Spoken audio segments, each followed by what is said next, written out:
За манай гэр бүлийн судалгаа боловсролын үндэсний хүрээлэн байгууллагын хувьд Өвөр Хангай аймагт хэрэгжиж байгаа хайрлагдсан хүүхэд халуун ам болсон 2 төслийн хэрэгжилтийн үйл ажиллагааны төлөвлөгөө, төлөвлөгөөг хэрэгжүүлэх зөвлөмж аргачлалыг боловсруулах энэ ажил дээр бол зөвлөн тусалж ажилласан байгаа.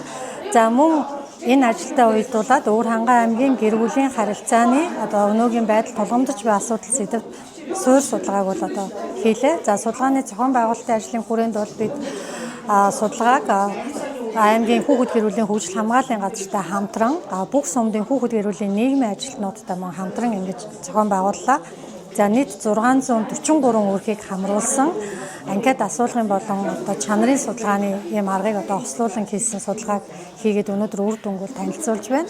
За судалгааны үндсэн зорилго нь бол Өвөр Хангай аймгийн гэр бүлийн харилцаа, нийгэм, эдийн засаг, сэтгэл зүй, ёс суртахууны өнөөгийн нөхцөл байдлыг судлан тодорхойлох, гэр бүлийн хөгжлийг дэмжих үйлчилгээний төрлүүдийг бас тодорхойлох, хэрэгцээг тодорхойлох ийм зорилготой судалгааны ажлыг бол хийлээ. За судалгааны ажлын үр дүнгээс бол олон зүйл харагдаж байгаагаас багцлаад 3 зүйлийг хэлхийг хүсэж байна.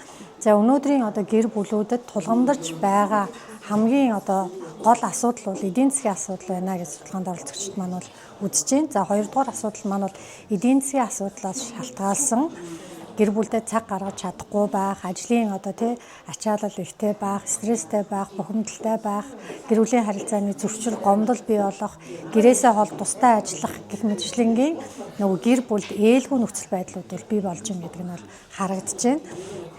За 3 дугаарт нь өнөөгийн гэр бүлүүдэд гэрэлтээс гадуур харилцаа, түүнээс шалтгаалсан гэр бүлийн салалт, за мөн гэр бүлийн хүчирхийлэл, хардал, үнэнч бус байдал, за мөн сэтгэл зүйн асуудлаас шалтгаалсан донтох хэмжээгийн асуудлууд бол бас багагүй хувьтай байгаа нь судалгааны үр дүнгээс бол харагдаж байна. Тэгэхээр энэ 3 асуудлыг бууруулахын тулд гэр бүлийн хөгжлийг дэмжих үйлчилгээний төрлүүдийг гэр бүлийн зорилтод хэрэгцээнд суурилсан байдлаар явуулах нь бол зүйтэй юмаа гэсэн дүгнэлтэнд хүрсэн.